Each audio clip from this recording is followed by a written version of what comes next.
প্রণয়ের অমলকাব্য পর্ব ৩২। মাইরা নিজেকে সামলে নিতে চায়, মাথা নিচু করে নেয়। বেশ অনেকক্ষণ চুপ থাকলো।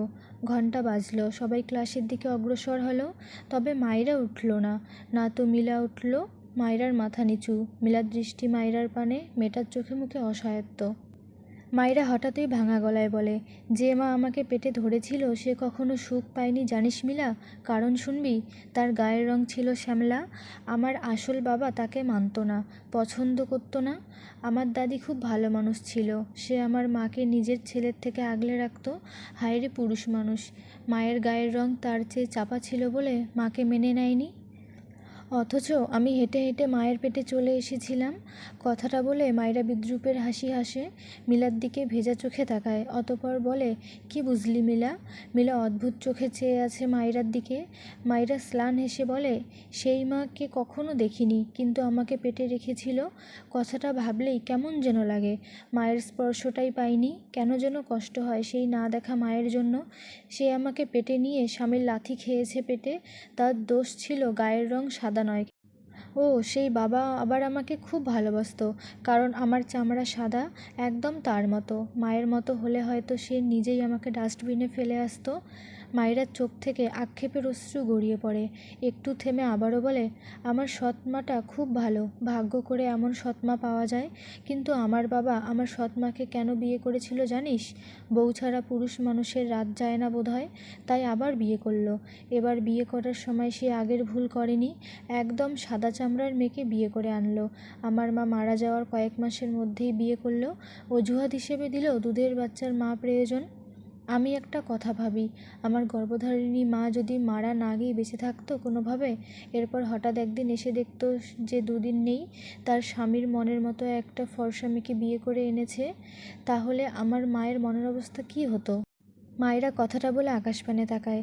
নীল আকাশে সাদা মেঘের ভেলা ভেসে যায়। মায়েরার ইচ্ছে করে মেঘের কোলে বসে ভেসে যেতে। মলিন হেসে বিড়বিড় করে, মেঘমালা, তুমি যদি আমায় আমার গর্ভধারিণী মায়ের বুকে নিয়ে যেতে পারতে, তবে আমি তোমার কোলে উঠে যেতাম।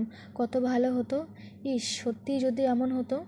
দৃষ্টি জোড়ায় অসহায়, চোখের কোণ ঘেঁষে অশ্রু গড়ায়।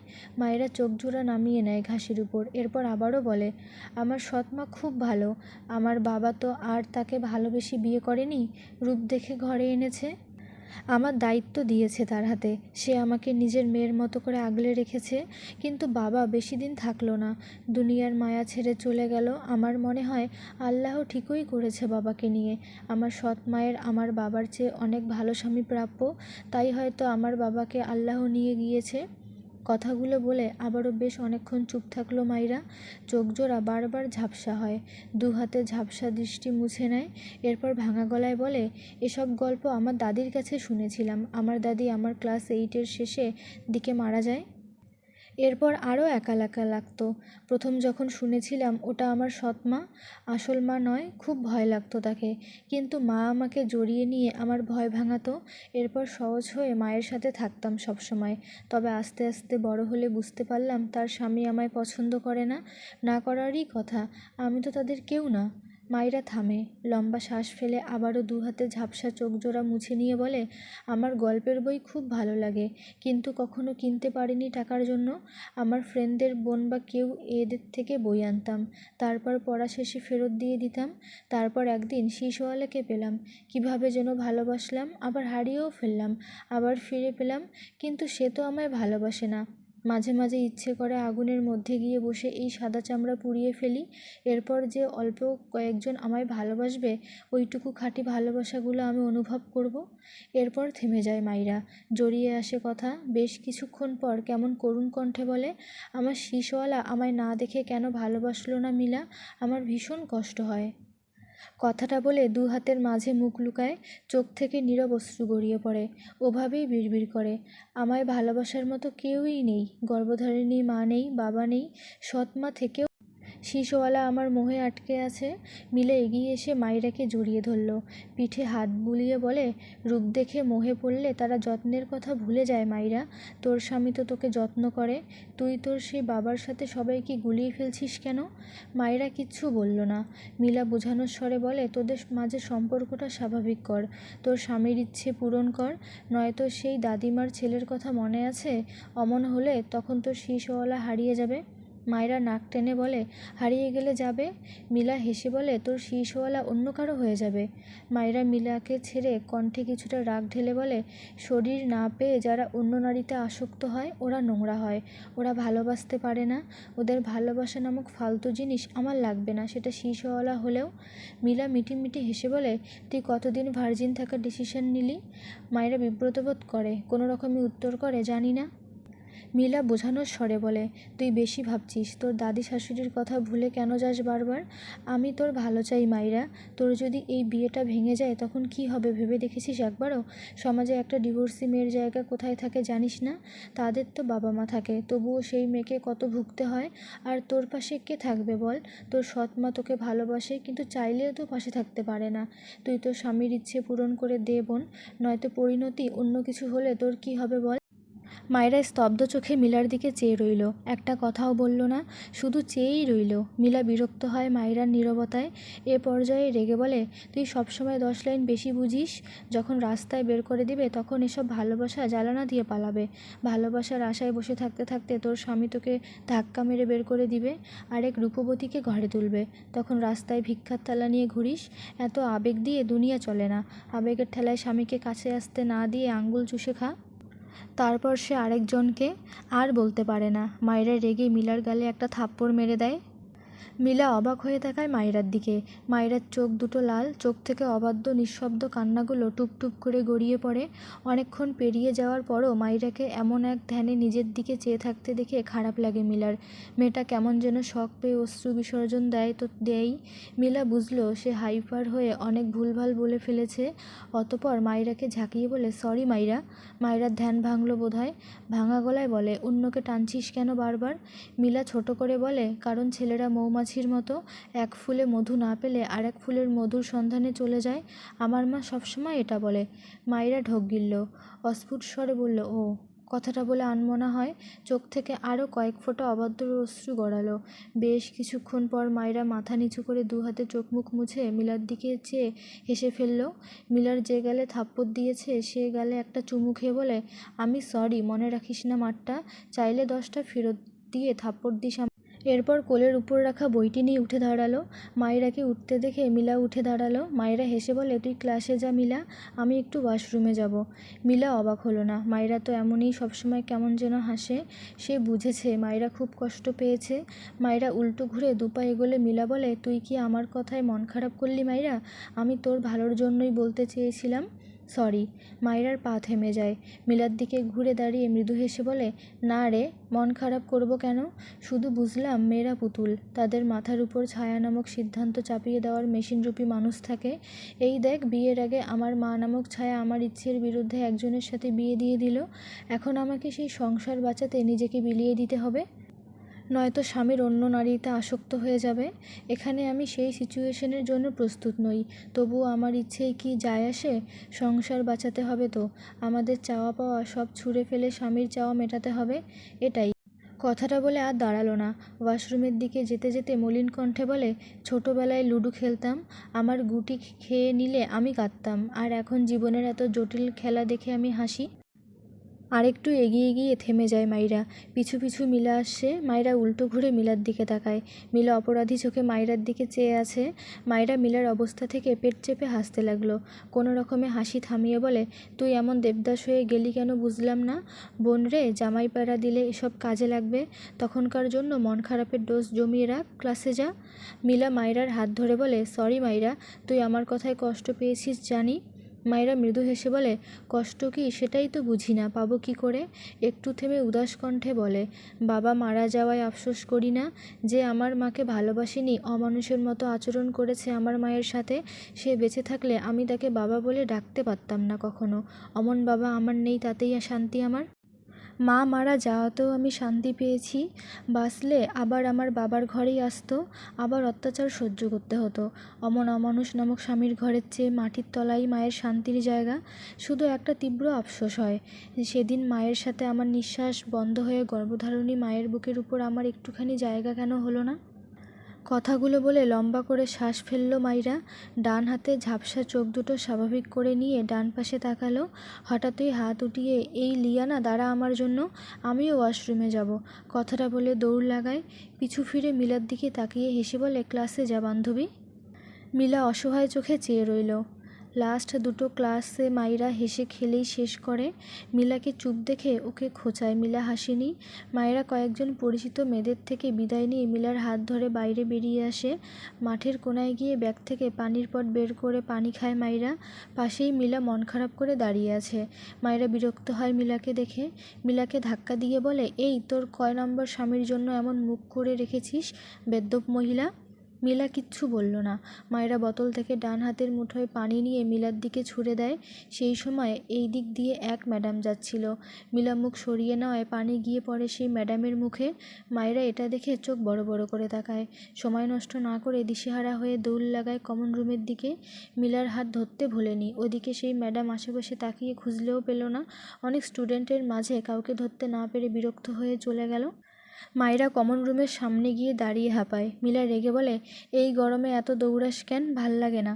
মায়েরা আশেপাশে সেই ম্যাডামকে দেখতে না পেয়ে স্বস্তির নিঃশ্বাস ফেলে। মিলার দিকে চেয়ে বলে, তোর দোষ। তুই যখন দেখলি আমি পানি মারছি, তুই মুখটা আমার হাতের দিকে এগিয়ে দিবি না, তা না করে সরিয়ে নিয়েছিস, এজন্যই তো কেলেঙ্কারিটা ঘটল। মিলা অবাক হয়ে তাকালো। কি লজিকের! কিছু বলতে গিয়েও থেমে গেল। মন খারাপ হলো তার। মলিন গলায় বলল, তুই মিথ্যে মিথ্যে হাসিস মাইরা, এসব মিথ্যে হাসি আমার ভালো লাগে না। মায়েরা মৃদু হেসে বলল, বেশি ভাবছিস। মিথ্যে হাসবো কেন? হাসতে ভালো লাগে তাই হাসি। আচ্ছা থাক, উনি চলে আসবে এখন। মিলা আবারও বলে, তোর রাগ হয় না মাইরা, তোর শিশওয়ালা তোকে তোর মতো করে ভালোবাসে না বলে? মাইরা মিলার দিকে চেয়ে থাকে। সময়ের সাথে চোখের কোণে বিন্দু বিন্দু অশ্রু জমে। ঝাপসা চোখ জোড়া বারবার পলক ঝাপটে বলে, রাগ হবে কেন? ভালোবাসা কি বলে কয়ে হয়?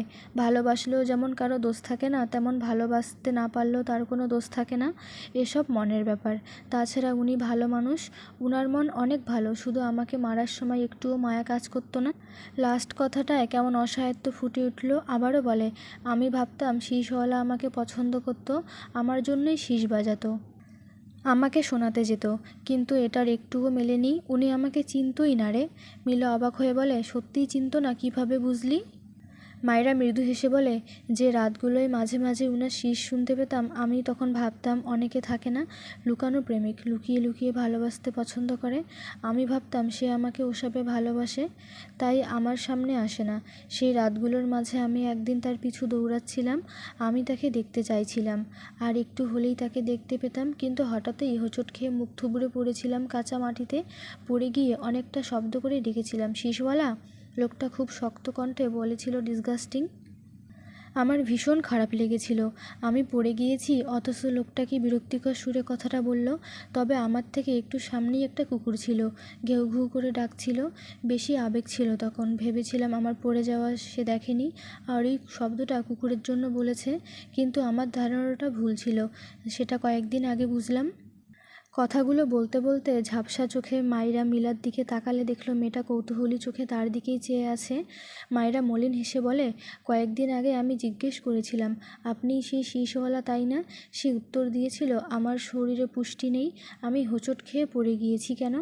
তখন এটা বুঝিনি, উল্টে খুশি হয়েছি এটা ভেবে এটাই আমার শীষওয়ালা। পরে অনেক ভেবেচিন্তে বুঝলাম সে আসলে সেদিন আমার পড়ে যাওয়া দেখেছিল, কিন্তু আমি তো উটকো ঝামেলা ছিলাম, তাই আমাকে একটুও সাহায্য করতে আসেনি। আমি বরাবরই তার অপরিচিত একজন ছিলাম। বিয়ের পরেই পরিচিত হয়েছি, তারপর তো জানিসই। কথাগুলো বলে মায়েরা মিলার দিকে তাকিয়ে হেসে বলে, একটা। মিলা প্রশ্নাত্মক চোখে তাকায় মায়রার দিকে। মায়রা মিলাকে টেনে এক সাইড দিয়ে নিয়ে যায়, এরপর উল্টো ঘুরে দাঁড়ায়, সামান্য নিচু হয়ে বোরখা উঁচু করে, এরপর ডান পায়ের প্লাজো হাঁটুর নিচ বরাবর পর্যন্ত তুলে একটা কালচে জায়গায় আঙ্গুল দিয়ে দেখায়। মিলা অবাক হয়ে তাকায়। খুবই গভীর ক্ষত, শুকনো, তবে খুব গভীর ছিল বোঝা যাচ্ছে। মায়রা প্লাজো ছেড়ে সোজা হয়ে দাঁড়ায়, এরপর হেসে বলে, হোঁচট খেয়ে পড়লাম। তার একটু পরেই শীষওয়ালা বাইক নিয়ে চলে যায়। আমি ধীরে ধীরে উঠে বসি। আশেপাশে অনেক অন্ধকার ছিল। ঝোঁকের বশে বেরিয়ে এসেছিলাম, কিন্তু তখন একা খুব ভয় লাগছিল। ধীরে ধীরে উঠে দাঁড়ালে দেখলাম ডান পায়ে ভর দিয়ে হাঁটতেই পারছি না। জোর খাটিয়ে হাঁটতে গেলে ঠাস করে পড়ে যাই আবারও। কী যে অসহায় লাগছিল, সাথে ভয়। 5 মিনিটের পথ আমি খুঁড়িয়ে খুঁড়িয়ে 50 মিনিটে বাড়ি ফিরেছিলাম। এরপর বাড়ি গিয়ে দেখলাম বেশ বড় একটা লোহা পায়ে ঢুকে গিয়েছে। ভয় লেগেছিল। একা একাই বের করলাম সেই লোহা। মাকে বলিনি, মা নিজে থেকেই দেখেছিল পায়ের অবস্থা। এরপর আমাকে জিজ্ঞেস করলে আমি মাকে বলি, মা বকেছিল অনেক, কারণ 3 দিন পেরিয়ে গিয়েছিল, অথচ আমি কিছুই বলিনি। পরে মা স্যালভন ব্যান্ডেজ আর ওষুধ এনে দিয়েছিল। ইনফেকশন দিকে চলে গিয়েছিল।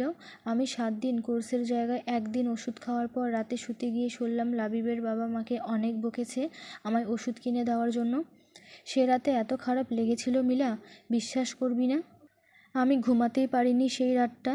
শ্বাসকষ্ট চাপ দিয়েছিল সে রাতে। আসলে আমার অ্যাজমার প্রবলেম ছিল না জানিস, কিন্তু মাঝে মাঝে হঠাৎ অবস্থা এত খারাপ হয়, বুঝি না কারণ। সে যাক, পরের দিন আমি সেই ডাক্তার চাচার দোকানে গিয়ে ওষুধগুলো ফেরত দিয়ে টাকা ফেরত এনে মায়ের হাতে দিয়ে দিয়েছিলাম। আমি জানতাম এসব ঝামেলা হবে, এজন্যই মাকে বলিনি। এরকম করার কারণে মা আমার গায়ে সেদিন হাত তুলতে গিয়েও থেমে গিয়েছিল। আমি হেসেছিলাম। আমি নামক উটকো ঝামেলার জন্য মায়ের সংসারে অশান্তি হয়। পরে মা আবার ওষুধ এনে আমাকে জোর করে খাইয়ে খাইয়ে কোর্স কমপ্লিট করিয়েছিল। মিলা ভেজা চোখে মায়রার দিকে চেয়ে রইল। মায়রা ঝাপসা চোখ জোড়া নিচে নামিয়ে মলিন গলায় বলে, আমি হোঁচট খেয়ে পড়ে গিয়েছিলাম আর শীষওয়ালা আমায় দেখেও ফেলে রেখে চলে গিয়েছিল, একবারও আমার দিকে তাকায়নি। কথাটা বলে থামে মাইরা। কান্নারা শব্দ করে বেরিয়ে আসতে চায়। মাইরা চোখ বুজে বেশ কসরত করে কান্না গেলে নিজেকে সামলায়। তবুও চোখ থেকে দুফোঁটা পানি টুপ করে সাদা হিজাবের উপর পড়ল। সে অশ্রুতে কত শত অভিমান, অভিযোগ মিলিয়ে মিশিয়ে আছে, শুধু দেখার কেউ নেই। মাইরা মাথা নিচু করে আবারও বলে, বিয়ের পরই দেওয়া সেই থাপ্পড়গুলো তো আমি ভুলেই গিয়েছিলাম, কিন্তু যখন বুঝলাম এটাই সেই শীষওয়ালা, যেমন খুশি হয়েছিলাম, ডানা ছাড়াই উঠতে ইচ্ছে করতো খুশিতে, তেমনই দম বন্ধ লাগতো। আসলে আমি আগে ভাবতাম শীষওয়ালা আমাকে মনে মনে ভাবতো, একটু হলেও পছন্দ করতো, আর এদিকে সেই শীষওয়ালাই আমাকে নিয়ম করে থাপ্পড় মারতো, আমায় সহ্য করতে পারতো না। কথাগুলো বলার সময় মায়রার ঠোঁটের কোণে মলিন হাসি লেগেছিল। ডান হাতে চোখ মুখ মুছে নেয়। মৃদু হেসে বলে, এসব বাদ দে, অনেক ফালতু বকে ফেলেছি, চল ওয়াশরুমে যাই। কথাটা বলে মিলার হাত ধরে বলে ওয়াশরুমের দিকে হাঁটতে থাকে। ওয়াশরুমে গিয়ে মায়রা ভালোভাবে মুখ ধুয়ে নেয়। চোখ মুখ কিছুটা লাল। বেশ অনেকক্ষণ পানি দেওয়ার পর একটু স্বাভাবিক লাগলো। মিলার হাত ধরে আবারও মাঠের এসে দাঁড়ায় মাইরা। এরপর হেসে বলে, আজ আসছি বাই। মিলা কিছুই বলল না। মাইরা মিলাকে এমন প্যাঁচামুখ করে থাকতে দেখে দু হাতে দুগাল দুদিকে টেনে বিরক্ত হয়ে বলে, হাসতে পারিস না? এমন প্যাঁচামুখো মানুষদের দেখলে আমার মেজাজ খারাপ লাগে। মিলা তবুও হাসল না। মাইরা মিলার যে গালে থাপ্পড় দিয়েছিল সে গালে আরও দুটো চুমু খেয়ে বলে, নে এবার হাস ময়না, একটা থাপ্পড়ের বদলে 3টে চুমু খেয়েছি, হয়েছে? মিলাকে একইভাবে চেয়ে থাকতে দেখে আরও দুটো চুমু খেয়ে বলে, এইবার না হাসলে তোর খবর আছে, একটা থাপ্পড় মেরে 5 গুণ ফিরিয়ে দিয়েছি। জীবনে জামাইকেই একটা চুমু। মাইনষে আমাদের লেসবিয়ান পদবি দেওয়ার আগে হাঁস বেদ্যপ ছেমরি। এ পর্যায়ে মিলা না চাইতেও হেসে ফেলল। মাইরাও হাসল। বিশ্বজয়ের হাসি হেসে মিলাকে বাই বলে মেইন গেটের দিকে এগিয়ে যায়। প্রায় সবাই বেরিয়ে গিয়েছে। মাঠ একদম ফাঁকা বলা যায়। মাইরা আবারও পিছু ফিরে হাত নেড়ে মিলাকে টাটা বলে। মিলা মলিন মুখে তাকিয়ে রইল মাইরার পানে। চোখের কোণে কেন যেন পানি জমল। মিলা একদিন মাইরার সাথে গল্পের মাঝে কথায় কথায় তার নামের অর্থ বলে মাইরাকে জিজ্ঞেস করেছিল, মাইরা নামের অর্থ কী? মাইরা উত্তর দিয়েছিল অসাধারণ। মিলা অদ্ভুতভাবে মাইরার দিকে চেয়ে ভাবল, মাইরা নামের শুধু অসাধারণ না, বরং মাইরা তার নামের অর্থের সেই বৈশিষ্ট্যটাকে কি নিপুণভাবে রপ্ত করে নিয়েছে নিজের মাঝে। এই যে বাস্তবেও মাইরা অসাধারণ একটি মেয়ে। যে মেয়ে বুক ভরা কষ্ট নিয়ে হাসে, শুধু হেসেই যায়, অন্যকে হাসাতে মেতে থাকে, যেন তার কাঁধে এই দায়িত্ব কেউ গছিয়ে দিয়েছে। মিলা বোধহয় মায়রার হাসিতে আর কখনো মন খুলে হাসতে পারবে না। সে যে জেনে গেল মায়রার হাসিতেই শত শত দুঃখ ঝরে পড়ে, শুধু মানুষ তা দেখতে পায় না, কারণ মায়রা খুব যত্নে তা লুকিয়ে রাখে। মাইরা গেটের দিকে তাকালে দেখলো ইরফান আসছে। তাকে দেখে দাঁড়িয়ে পড়েছে। মাইরা পায়ের গতি বাড়ায়, ঠোঁটের কোণে স্বচ্ছ হাসি ফুটে ওঠে।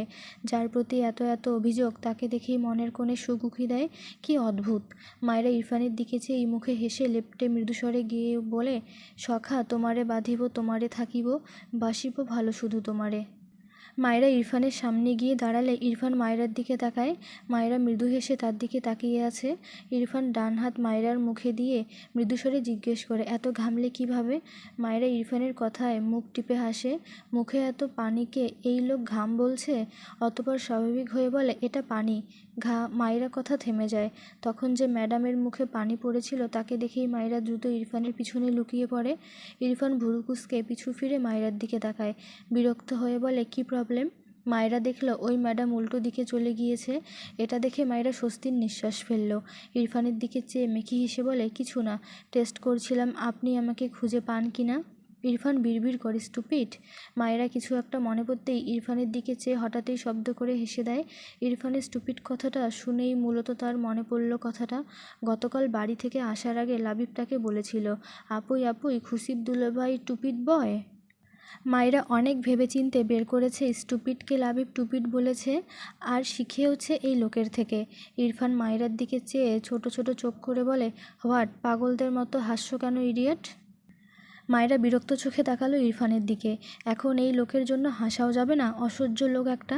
মায়রার লাবিব আর মায়ের কথা মনে পড়ল। ইনোসেন্ট ফেস বানিয়ে বলে, আমাকে আবার কবে গ্রামে নিয়ে যাবেন? ইরফান বিড়বিড় করে, ডিসগাস্টিং শালার বউ হলে। মায়রা চোখ ছোট ছোট করে বলে, কি বললেন? ইরফান গলা ছেড়ে বলে, নাথিং। মায়রা আবারও জিজ্ঞেস করে, নিয়ে যাবেন? ইরফান বিরক্তি কণ্ঠে বলে, নো, এসব ভুলে যাও। কথাটা বলে মায়রার হাত ধরে তার গাড়ির দিকে এগিয়ে যায়। মায়রার মন খারাপ হলো। ভুলে যাবে কি করে? পরিবার আবার ভোলা যায় নাকি? ঘাড় বাঁকিয়ে একবার ইরফানের দিকে তাকায়, এরপর দৃষ্টি ঘুরিয়ে সামনে তাকায়, ছোট্ট একটা চাপা শ্বাস ফেলে। রাত তখন 12টার কাছাকাছি। মায়রা মন খারাপ করে বেডের উপর বসে আছে। তার মনের কোণে এক রাতের স্মৃতি ভেসে ওঠে। মায়রা যেদিন প্রথম একটি গানের সাথে সাথে শীষের শব্দ পেয়ে বাড়ি থেকে বেরিয়ে এসেছিল, আজও সেই প্রথম দিনের গানের সুরে শীষ শুনতে পেয়ে বেরিয়ে আসে। আশেপাশে তাকিয়ে বারবার ডাকে শীষওয়ালা বলে, এই তো এখনও শুনতে পাচ্ছে শীষ। মায়রা আবারও কিছুটা শব্দ করে ডেকে ওঠে, শীষওয়ালা। তখনই থেমে যায় সেই শীষ। কয়েক মুহূর্ত পেরিয়ে যেতেই আড়াল থেকে একটি অবয়ব বেরিয়ে আসে। মায়রার থেকে অনেকটা দূরত্ব। অন্ধকারের মাঝে মায়রা তেমন দেখতে না পেলেও বুঝল কোনো এক যুবক। মায়রা পিছন থেকে একটু বুঝল না এই লোকটা কে। হঠাৎই লোকটা শীষ বাজানো স্টার্ট করে। মায়রা স্তম্ভিত হয়, হাত পা শিরশির করে। লোকটি বাইকে উঠে পড়ে। মায়রা অস্ফুট স্বরে আওড়ায়, শীষওয়ালা। লোকটি এখনও শীষ বাজায়, বাইকের সামনে দু হাত রাখে। মায়রা এবারও শব্দ করে ডেকে ওঠে, শীষওয়ালা। লোকটি সাথে সাথে গম্ভীর গলায় বলে, ইয়া। কথাটা বলে আর এক মুহূর্ত দাঁড়ায় না, তৎক্ষণাৎ বাইক স্টার্ট দিয়ে হাওয়ায় মিলিয়ে যায়। মায়রা বিস্ময় দৃষ্টিতে তাকিয়ে থাকে লোকটির প্রস্থানের পানে। লোকটি তার ডাকে সাড়া দিয়েছে। মায়রার পুরো শরীর বিদ্যুৎ শক খাওয়ার মতো কেঁপে ওঠে। কয়েক সেকেন্ড পর্যন্ত দূর থেকে সেই শীষওয়ালার মৃদু আওয়াজ ভেসে আসলো, এক পর্যায়ে একেবারে মিলিয়ে গেল। কথাগুলো ভেবে মায়রার চোখ থেকে পানি গড়িয়ে পড়ে। মায়রা সকাল সকাল উঠে ইরফানের জন্য এক কাপ ব্ল্যাক কফি বানিয়ে এনে সেন্টার টেবিলের উপর রেখে দিয়েছে। ইরফান ঘরে নেই। মায়রা রান্নাঘরে গিয়েছিল, একবারে বানিয়ে এনেছে। আজ অনেক দিন পর কল্লা পেয়ে মেয়েটা খুব খুশি। কল্লা, লবণ, মরিচের দুটো বাটি সেন্টার টেবিলে রেখে সোফায় বসেছে মায়রা। লবণ মরিচের গুঁড়ে একসাথে মিশিয়ে করল তৃপ্তি করে খায় মেয়েটা। কিছু সময় পর ইরফান ঘরে প্রবেশ করে সরাসরি ওয়াশরুমে যেতে গিয়েও মায়রাকে দেখে থমকে গেল। মায়রা খুব মনোযোগ সহকারে কল্লা খেতে ব্যস্ত। ইরফানের মুখ বিকৃত হয় খানিক। মায়রা মুখ ভর্তি কল্লা চিবোতে চিবোতে ইরফানের দিকে তাকিয়ে ইরফানের এক্সপ্রেশন দেখে ভুরু কুঁচকে তাকায়। টেবিলের উপর আরও 4টে কল্লা একটা বাটিতে রাখা। দ্রুত সেই বাটি হাতে নিয়ে দু হাতে ঢেকে নিল। মুখের শেষটুকু করে ইরফানের দিকে চেয়ে বলে, এভাবে তাকাচ্ছেন কেন? একদম এগুলো ফেলার চিন্তা করবেন না, আমাকে বাবা এনে দিয়েছে এগুলো। ইরফান মায়রার সামনে এসে দাঁড়ায়, দাঁতে দাঁত চেপে বলে, এসব অখাদ্য খাওয়া কোথা থেকে শিখেছ স্টুপিড? মায়রা মাথা উঁচু করে ইরফানের দিকে চেয়ে থাকে, মুখ বাঁকিয়ে বলে, এই অখাদ্য নয়, এটা সবচেয়ে সুস্বাস্থ্য খাবার, বুঝেছেন? ইরফান বিরক্তি কণ্ঠে বলে, নো, এসব মায়েরা হাতের বাটিটা পিছনে লুকিয়ে নেয়। ছোট বাটির কোণায় কিছু কলা ব্লেন্ড করে রাখা আছে। মাথা নিচু করে মায়েরা কিছু একটা ভেবে মিটিমিটি হাসলো। তাকে ফেলতে বললে মায়েরা এবার বুঝাবে মজা। অতঃপর বসা থেকে দাঁড়িয়ে যায় সোফার উপর। ইরফান ভুরু কুঁচকে তাকায়। মায়েরা সোফার উপর দাঁড়ানো ইরফানের থেকেও বেশ লম্বা দেখায়। ইরফান ভুরু কুঁচকে কিছু বলার জন্য হাঁ করতেই মায়েরা বাটি থেকে বেটে রাখা কল্লার কিছু অংশ হাতে করে নিয়ে ইরফানের মুখে ঠুসে দেয়। ইরফান চোখ বড় বড় করে তাকায়। মাইরাকে আর কে পায়। কল্লার বাটি শক্ত হাতে ধরে সোফার উপর থেকে এক লাফ দিয়ে দৌড় লাগায়। ইরফান কেসে ওঠে, মুখ থেকে তরল অংশ ফেলে দেয়। মায়েরার দিকে রেগে তাকায়। মায়েরা দৌড়ে গিয়ে দরজার আড়ালে দাঁড়িয়ে ইরফানের দিকে তাকায়। ইরফান সমানে কাশছে। তরল হওয়ায় গলার ভেতর কিছু অংশ চলে গিয়েছে। মায়েরাকে ধরার জন্য এগিয়ে যেতে গিয়েও পিছিয়ে এসে সোফায় বসে। কি জঘন্য ওই কল্লা! এই স্টুপিডকে তো পরে দেখে নিবে। মায়েরা ইরফানের এক্সপ্রেশন দেখেই চলে যেতে চেয়েছিল, কিন্তু ইরফানকে এভাবে কাঁদতে দেখে মায়েরার মুখ থেকে হাসি মিলিয়ে যায়। দ্রুত দরজা ঠেলে ভেতরে এসে বেডের উপর থেকে কয়েকটা চকলেট এনে ইরফানের সামনে দাঁড়ায়। ব্যস্ত হাতে চকলেট ছিঁড়ে ইরফানের মুখের সামনে ধরে বিচলিত কণ্ঠে বলে, এটা খেয়ে নিন, তাহলে আর খারাপ লাগবে না। ইরফান মুখের সামনে হাত নিয়ে আরও কয়েকবার কেশে নিল মায়েরার দিকে তাকিয়ে। এরপর মায়েরার হাত ধরে টেনে তার পাশে বসিয়ে দেয়। মায়েরার হাত থেকে চকলেট নিয়ে সত্যি সত্যি মুখে পুরল। এটা আসলেই প্রয়োজন। যে জঘন্য খাবার মুখে পড়েছে, এর রেশ না কাটলে বমি হয়ে যাবে নিশ্চিত। মুখের চকলেটটুকু চিবিয়ে গিলে নেয়। এরপর কিছুটা রেগে বলে, এসব বান্দরামি অফ করবে না তুমি? মায়েরা মাথা নিচু করে ঢোক গিলে মিনমিন করে বলে, সরি। বেশ কিছুক্ষণ পেরিয়ে যাওয়ার পরও ইরফানের কোনো রেসপন্স না পেয়ে মাথা তুলে তাকালে দেখলো ইরফান তার দিকে চেয়ে আছে। মায়েরা জিভ দিয়ে ঠোঁট ভিজিয়ে বলে, দেখুন, আপনি যেমন সিগারেট খান আমি তেমন কল্লা খাই। এই দুটোর মধ্যে অখাদ্য আপনার ফেভারিট সিগারেট, আর আমার কল্লা শরীরের জন্য খুবই ভালো খাবার, শরীরে পুষ্টি দেয়। আর আপনার সিগারেট তো হার্ট পুড়িয়ে দেয়। তাহলে কোনটা অখাদ্য হলো আপনিই বলুন। ইরফান চোখ ছোট ছোট করে তাকায় মায়রার দিকে।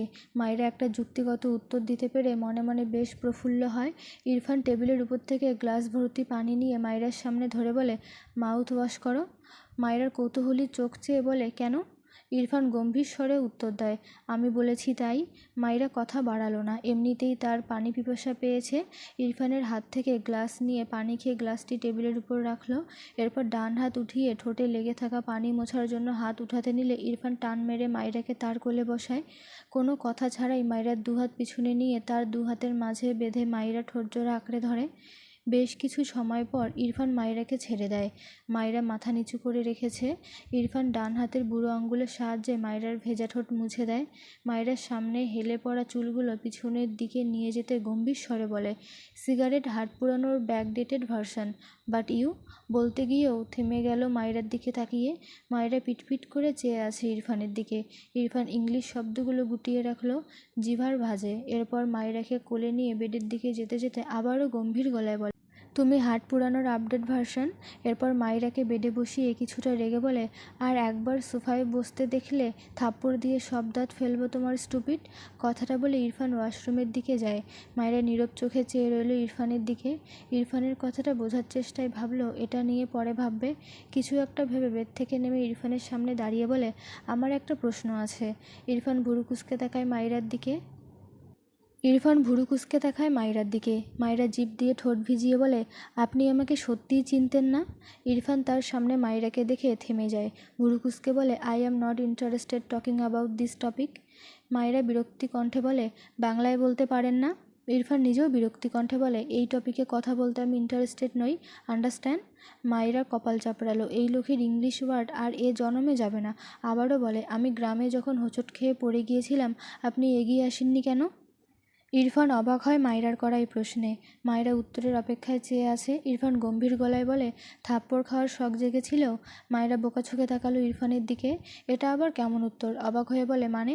ইরফান গম্ভীর গলায় বলে, it means you are a stupid girl. Irfan কথাটা বলে মায়রাকে পাশ কাটিয়ে ওয়াশরুমে চলে যায়। মায়রা বিরক্ত চোখে ইরফানের দিকে চেয়ে রইল।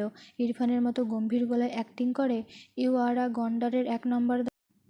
মায়রার কথা শুনে ইরফান পিছু ফিরে তাকিয়ে রেগে বলে, হোয়াট? মায়রা থতমত খেয়ে তাকায়। সে আস্তে বলতে চেয়েছিল, জোরে হয়ে গিয়েছে। মায়রা কাচুমাচু হয়ে দাঁড়িয়ে থাকে। ইরফান কিছু বলল না, ওয়াশরুমের দরজা আটকে দেয়। মায়রাও স্বস্তির নিঃশ্বাস ফেলে। এরপর এগিয়ে গিয়ে চেয়ার টেনে বসলো মায়রা। নোট করার জন্য যে কাগজগুলো কাজে দেয় তার মাঝে একটা ছোট্ট লাল কাগজ নিয়ে সেখানে লিখল, সিগারেট হাত পুরানোর ব্যাকডেটেড ভার্সন, বাট তুমি হাত পুরানোর আপডেট ভার্সন, স্বীকারোক্তিতে শীষওয়ালা। লেখাটা লিখে মায়রা অনেকক্ষণ চেয়ে রইল লেখাটার দিকে। বোঝার চেষ্টা করছে কথাটার অর্থ। বেশ অনেকক্ষণ চেয়ে থাকার পরও কথার অর্থ বুঝল না। না চাইতো ঠোঁটের কোণে হাসি ফুটল। কখন যে চোখ থেকে দুফোঁটা পানি গাল বেরিয়ে পড়ছে মায়রা টের পায় না। হাতের কাগজটি বইয়ের ভাঁজে আলতো হাতে রেখে দেয়। টেবিলের উপর মাথা রেখে চোখ বুজে নেয়। সেই রাতের কথা মনে পড়ে, যেদিন দাদিমা তাকে সাজিয়ে দিল। ভীষণ ভয় পাচ্ছিল সে। মায়রার আবারও কান্না পায়। মায়রা বারবার বলেছিল সে ছোট। সে নিজেকে কেন ছোট দাবি করেছিল, এইটুকু কি ইরফান বোঝেনি? মায়রার খারাপ লাগে। ইরফানের বলা কথাটি অস্পষ্ট শুনেছিল, you are my favourite dish. মায়রার চোখ থেকে পানি গড়ায়, বিড়বিড় করে, মেয়েরা তো রেপিস্টদের কাছেও ফেভারিট ডিশ হয়। কথাটা বলে মায়রা বেশ কিছুক্ষণ চুপ থাকে। এরপর আবারও বিড়বিড় করে, আমি আপনার ফেভারিট ডিশ হওয়ার আগে হৃদয়ের টুকরো হতে চাই শীষওয়ালা। লাস্ট লাইনটা বলতে বলতে চোখের কোণ ঘেঁষে পানি গড়িয়ে পড়ার সাথে সাথে ঠোঁটের কোণে এক স্নিগ্ধ হাসি ফুটে ওঠে। রাত বাজে 11টা। মায়রা পড়ার টেবিলে বসে আছে, কিন্তু পড়ায় তার মন বসছে না। বারবার মিলার বলা কথাটা মনে পড়েছে। মায়রা তার নোট করা ছোট্ট কাগজে লেখা, ছেলেরা মৌমাছির মতো এক ফুলে মধু না পেলে মধুর সন্ধানে আরেক ফুলের উপর গিয়ে বসে। লেখাটির উপর বেশ কিছুক্ষণ তাকিয়ে রইল। চোখ থেকে টুপ করে দুফোঁটা পানি কাগজটির উপর গড়িয়ে পড়ে। মায়রা হাতের কলম দিয়ে লেখাটি কালো কালির আবরণে ঘষতে থাকে। পুরো লেখাটি একদম কালো কালির নিচে চাপা পড়ে গেলে মায়রা বসা থেকে দাঁড়ায়। এগিয়ে গিয়ে কাবার্ডের এক সাইডে রাখা তার কাপড়গুলোর মাঝ থেকে ইরফানের দাদির দেওয়া শাড়ি ব্লাউজ সব বের করে একা একাই শাড়ি গায়ে জড়ায়। ইরফানের দাদি যেভাবে পরিয়ে দিয়েছিল একদম সেভাবেই পরল, বেশ খোলামেলাভাবে। পুরো শাড়ি পরা শেষ করে আয়নায় নিজেকে অবয়ব দেখে। চোখ থেকে পানি গড়িয়ে পড়ে। দু হাতে চোখ মুছে নেয়। এরপর শাড়ির সাথেই ম্যাচ করে ঠোঁটে হালকা লিপস্টিক দেয় আর চোখে কাজল। আর কিছু করল না। বারবার চোখ ভিজছে। মায়রা বড় করে শ্বাস নিয়ে নিজেকে সামলায়। মায়রা আয়নার সামনে থেকে সরে এসে এক সাইডে দাঁড়ায়। তখনই দরজা ঠেলে ইরফান ভিতরে প্রবেশ করে। মায়রা ইরফানের দিকে তাকালো না, মাথা নিচু করে দেওয়াল ঘেঁষে দাঁড়িয়ে রইল। ইরফান খুব স্বাভাবিকভাবেই ঘরে প্রবেশ করে, তবে মায়রাকে দেখে স্তম্ভিত হয়। তার পা থেমে যায়, চোখ বুজে ফোঁস করে শ্বাস নিজেকে সামলে মায়রার দিকে এগিয়ে গিয়ে মায়রাকে বাঁ হাতে জড়িয়ে ধরে ডান হাতে মায়রার মুখ উঁচু করে ধরে। মায়রার চোখ বন্ধ। ইরফান মায়রার মুখ পানে চেয়ে মৃদু স্বরে বলে, আবার এসব পড়েছ কেন? গ্রান্ডমাকে নিষেধ করনি কেন? মায়রা চোখ মেলে ইরফানের দিকে তাকায়। মায়রার শরীর কাঁপছে। সে জানে না কেন। ইরফান বোধহয় বুঝল, কিন্তু সে ছাড়ল না মায়রাকে। দু হাতে মায়রাকে নিজের সাথে জড়িয়ে নেয়। মায়রার গলার নাক ঘষে ছোট করে বলে, গ্রান্ডমাকে নিষেধ করে দেব, ডোন্ট ওয়ারি। মায়রা ঢোক গিলে মিনমিন করে বলে, দাদিমা পরিয়ে দেয়নি, আমি নিজেই পড়েছি। ইরফান মায়রার কথা শুনে অবাক হয়ে তাকায় মায়রার দিকে। মায়রা ঢোক গিলে নেয়। ইরফান মায়রাকে আবারও জড়িয়ে ধরে, ঠোঁট বাঁকিয়ে সূক্ষ্ম হাসে। মায়রা হাঁসফাঁস করে তার স্বভাবসুলভ সুরে বলে ওঠে, ছাড়ুন। ইরফান বিরক্তি হলো। একে কি করা উচিত? মায়রাকে ছেড়ে রেগে বলে, স্টুপিড, নিজেই সব খুলে আসবে, আবার ছাড়ুন ছাড়ুন। মায়রা মাথা নিচু করে নেয়। সে তো চাইলেই অনেক কিছু। ইরফান মায়রাকে কোলে তুলে নিয়ে দাঁতে দাঁত চেপে বলে, ছাড়বো না, আন্ডারস্ট্যান্ড? মায়রা আবারও ভয় পায়। ইরফান মায়রাকে বেডে শুয়ে দিয়ে তার পরনের ব্লেজার খুলে ফেলে। শার্ট খুলতে নিলে মায়রা ঢোক গিলে দ্রুত বেড থেকে নেমে দাঁড়ায়। ইরফান রেগে তাকায় মায়রার দিকে। মায়রা অসহায় চোখে তাকায়। ইরফান অপর পাশ দিয়ে মায়রার কাছে আসতে নিলে মায়রা চেঁচিয়ে ওঠে, মা, আমার পেট ব্যথা, আমি পানি খাবো। ইরফান ততক্ষণে মায়রার সামনে এসে দাঁড়িয়েছে। তীক্ষ্ণ চোখে চেয়ে গম্ভীর গলায় বলে, কোথায় ব্যথা? মায়রা মিনমিন করে বলে, পেটে, মাথা ব্যথা। ইরফান ভুরু কুঁচকে বলে, হোয়াট? মায়রা জিভে কামড় দেয়, টেনশনে ভুলভাল বলে ফেলছে। আমতা আমতা করে বলে, পেটে পেটে, আমি ঘুমাই। ইরফান শাড়ির ভাঁজের নিচে পেট বরাবর হাত রাখে। মায়রা কেঁপে ওঠে, থেমে বলে, কি করছেন? ইরফান মায়রার পেটে মৃদু চাপ দেয়, মৃদু স্বরে বলে, ব্যথা সারিয়ে দেই আগে, দেন ঘুমাবে। মায়েরা দু হাতে ইরফানের হাত সরাতে যায়। ইরফান বাঁ হাতে মায়েরা দু হাত ধরল। এরপর গম্ভীর গলায় বলে, পেটের কোথায় ব্যথা করছে? মায়েরা বাচ্চাদের মতো করে অসহায় কণ্ঠে বলে, পুরো পেট, পুরো পেট, সত্যি বলছি, এবার ছাড়ুন। ইরফান মায়েরার পেটে রাখা হাত পুরো পেটে বিচরণ করায়। মায়েরা মাথা নিচু করে ঢোক গিলে। ইরফানের এমন আচরণে তার শরীর শিরশির করছে। সে নিজের জালে নিজেই ফাঁসল। ইরফান ঠোঁট বাঁকালো, বিড়বিড় করে, লিটিল গার্ল। এরপর মায়েরার পেট থেকে হাত সরিয়ে আনে। দু হাতের আঁচলায় মায়েরার মুখ নিয়ে মায়েরা ঠোঁটজোড়া আঁকড়ে ধরে। মায়েরা চোখ বুজে নেয়। একটু সময় পেরোতেই ইরফান মায়েরাকে ছেড়ে মুখ কুঁচকে বলে, স্টুপিড, এসব কি লাগিয়েছ? মায়েরা এলোমেলো দৃষ্টি ফেলে। একটু পর চোখ তুলে ইরফানকে তাকালে দেখলো ইরফানের ঠোঁটে লিপস্টিক মাখানো। না চাইতেও শব্দ করে হেসে দেয় মায়েরা। ইরফান বিরক্তি চোখে মায়েরার দিকে চেয়ে থাকে। বড় বড় পা ফেলে ওয়াশরুমের দিকে চলে যায়। মায়েরা মুখ টিপে হাসলো। এটা তো কম দামি একটা লিপস্টিক দিয়েছিল সে, এই জন্যই ইরফানের ঠোঁটেও লেগে গিয়েছে। ইরফান ওয়াশরুমে যেতেই মায়েরা দৌড়ে গিয়ে দরজার এক কোণায় দ্রুত শাড়ি চেঞ্জ করে জামা পরে নেয়। এরপর বেডে গিয়ে কাঁথা মুড়ি দিয়ে ঠাস করে শুয়ে পড়ে। অনেক বড় হওয়ার কাজ করে ফেলেছে ভুল করে, এসব তার দ্বারা হবে না। মিলার বাচ্চার উপর রাগ হলো। কালকে কলেজে গিয়ে আগে ওকে লাথি দিবে বেদ্যপ। আজ ভার্সিটি বন্ধ, শুধু ইরফানদের বাসাতেই। তার মা এখানেই আছে, তাই সেও আত্মার বাড়ি যায়নি। তার মনে হাজারটা প্রশ্ন। ইরফানের সেই দিনের বলা কথাগুলো মনে পড়ে। মায়েরার কোটিপতি হওয়ার ব্যাপার ইরফান 2 বছর আগেই জানে। এসবের উত্তর নিত সে ইরফানের ঘরে এসেছে। কিন্তু ঘরে এসে কিছু একটা মনে পড়তেই ইরফানের উদ্দেশ্যে বলে, সৌভিকের অবস্থা ভালো না রে, জানিস? ইরফান বেডের উপর বসে ল্যাপটপে কাজ করে সাথে গা ছাড়া ভাব নিয়ে বলে, আই নো। শুদ্ধ চোখ ছোট ছোট করে তাকায় ইরফানের দিকে। ভাবুক ভঙ্গিতে বলে, প্রায় বছরখানেক আগে আমাদের গ্রামের কয়েকটা ছেলের এক চোখ করে কানা তুই করে দিয়েছিলি, তাই না? ইরফান ভাবলেশীন ভাবে বলে, ইয়া। শুদ্ধ চোখ বড় বড় করে বলে, কি? তুই এসব কি করে বেড়াস? সৌভিকেরও সেম অবস্থা, তবে ওর চোখটা হয়তো বেঁচে যাবে। একটু থেমে বলে, মানুষের অঙ্গহানি করা ভালো কাজ নয় ইরফান। ইরফান বিরক্তি কণ্ঠে বলে, আমি ওদের 2 বার ওয়ার্ন করেছিলাম, অবাধ্য হয়েছিল, শাস্তি দিয়েছি, দ্যাটস ইট। এটা ওদের প্রাপ্য। ফালতু নলেজ ডিলেট করে রাইট নলেজ মাথায় নে। শুদ্ধ রেগে বলে, আমি ঠিকই আছি, তুই ভুল মানুষ হতবাল। ইরফান রেগে তাকায় শুদ্ধর দিকে, দাঁতে দাঁত চেপে বলে, আমি ওদের ছোটোখাটো শাস্তি দিয়েছি, প্রাণ তো নেইনি, শাস্তি দিয়ে লাইফে সুযোগ দিয়েছি, দেন ওরা আর বাটফ্লাওয়ারকে ডিস্টার্ব করেনি। শুদ্ধ চোখ ছোট ছোট করে বলে, বাটফ্লাওয়ারকে? ইরফান থতমত খেয়ে বলে, নাথিং। শুদ্ধ হিসাব মেলাতে ব্যস্ত হয়, ব্যাপারটা কি হলো?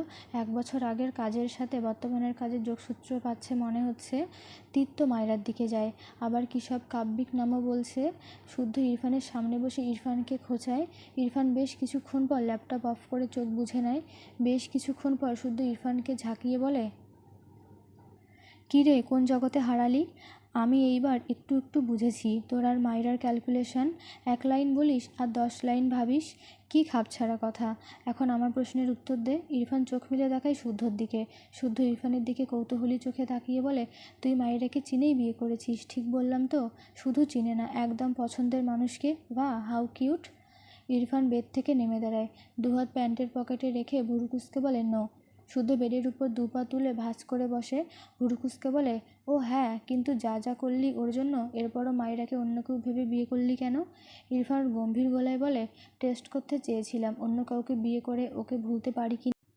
শুদ্ধ গালে হাত দিয়ে বলে, তুই যা মানুষ, এ জীবনে মায়রাকে ভুলতি না, মায়রার অন্য জায়গায় বিয়ে হয়ে গেলে কি করতি?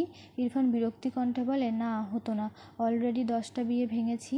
শুদ্ধ চোখ বড় বড় করে তাকায়, কিছু একটা ভেবে বলে, আমি যতদূর জানি মামা তোর বিয়ে মায়রার সাথেই ঠিক করে রেখেছিল, তাহলে মায়রার জন্য পাত্রকে আনতো। শুদ্ধ দাঁতে দাঁত চেপে বলে, ওর বেয়াদব বাবা।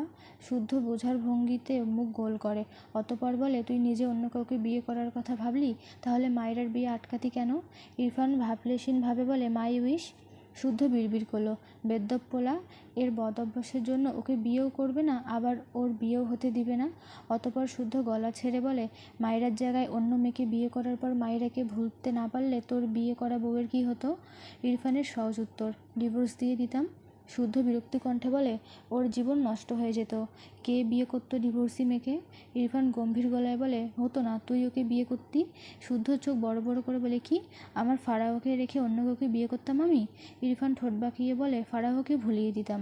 শুদ্ধ কটমট চোখে তাকালো, রেগে বলে, তুই কাউকে ভোলার জন্য অন্য কাউকে অ্যাটলিস্ট বিয়ে করবি না? খুব ভালোই জানা আছে আমার, মিথ্যা গল্প শোনানোর জায়গা পাস না। ইরফান সূক্ষ্ম হাসল, অতঃপর বলে, জানিসই তো, তাহলে স্টুপিডদের মতো আক্স করছিস কেন?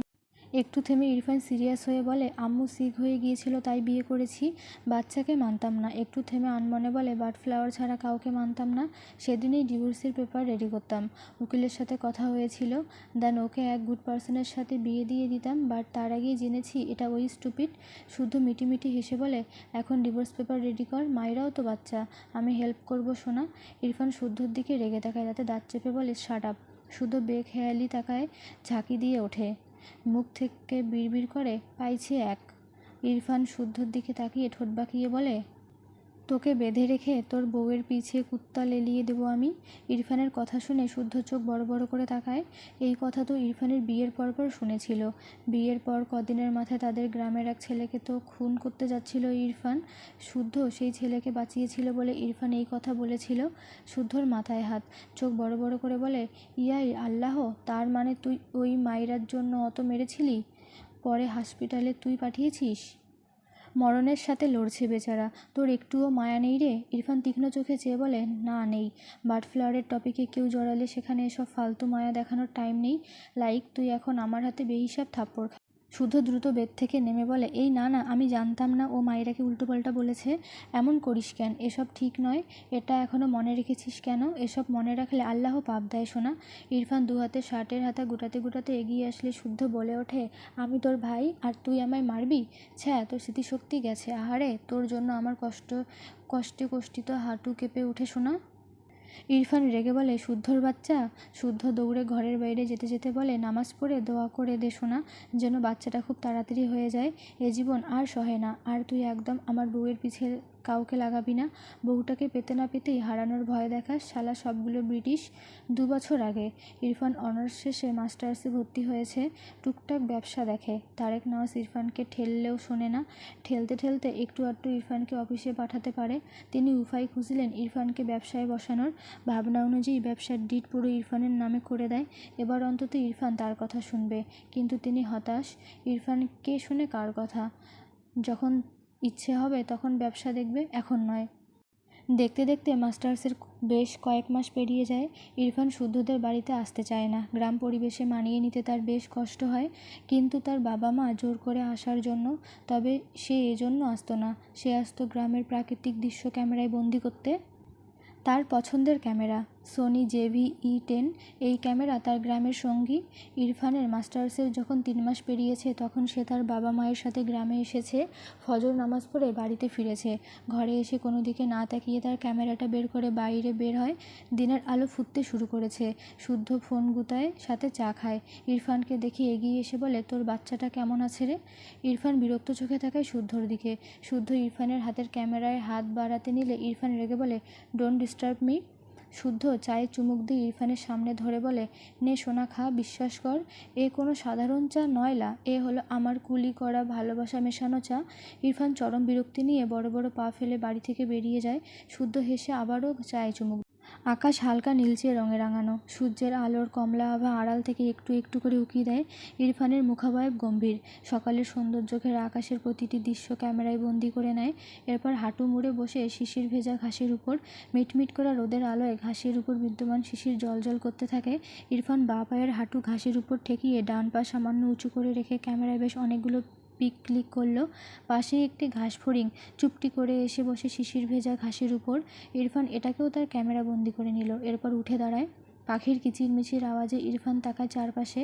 কেউ গাছের ডালে বসে, কেউ বা খোলা আকাশে মনের আনন্দে ডানা মেলে উড়ছে, কেউ বা গাছের এ ডাল থেকে ও ডালে নেচে বেড়ায়। ইরফান প্রতিটি দৃশ্য খুব নিপুণভাবে তার ক্যামেরায় ক্লিক করে। গ্রামের রাস্তায় 2-1 কৃষক লুঙ্গি পরে নিজ নিজ মাঠের দিকে অগ্রসর হয়।